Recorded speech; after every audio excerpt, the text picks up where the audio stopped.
Naghain ng panukala kontra Pogo ang Makabayan Block sa Kamara. Pero kahit wala pa yan, panawagan ng isang mambabata sa PAGCOR, pigilan na ang kanilang operasyon.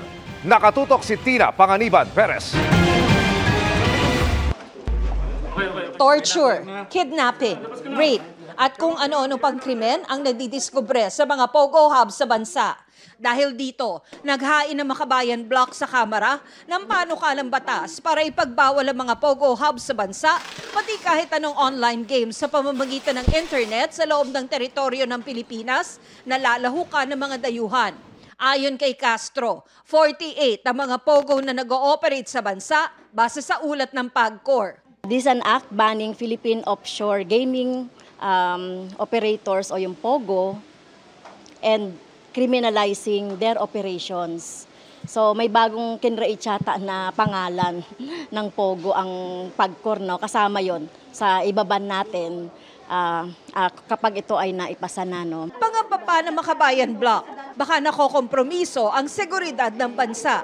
Sa isang raid sa isang Pogo hub, nakita ang ilang tila military uniform na may Chinese na letra at PLA na tatak na pinaniniwala ang nangangahulugan ng People's Liberation Army ng China. Hamon nila kay Pangulong Bongbong Marcos. Dapat ay magsalita na rin si President Marcos Jr. kasi siya lang naman yung pwedeng magsabi, no? At kung sasabihin niya na ibaban talaga yung mga Pogo, dito ay mainam yun. Pero kung hindi siya nagsasabi, baka ano bang masasabi natin dyan? May pinoprotektahan ba? So yun yung tanong natin. Kinukunan pa namin ng pahayag ang Malacanang. May mga hakbang na para sa pagbabawal sa mga Pogo na inaprubahan noong Pebrero ng House Committee on Games and Amusement. Ang panukala ni Manila 6th District Representative Bienvenido Abante at resolusyon ni Cagayan de Oro 2nd District Representative Rufus Rodriguez. Nanawagan si Abante sa Philippine Amusement and Gaming Corporation o PAGCOR na namamahala sa mga Pogo operations sa bansa. I think that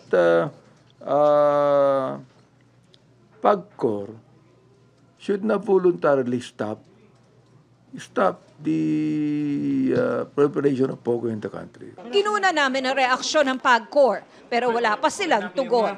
Para sa GMA Integrated News, Tina Panganiban Perez, nakatutok, 24 oras.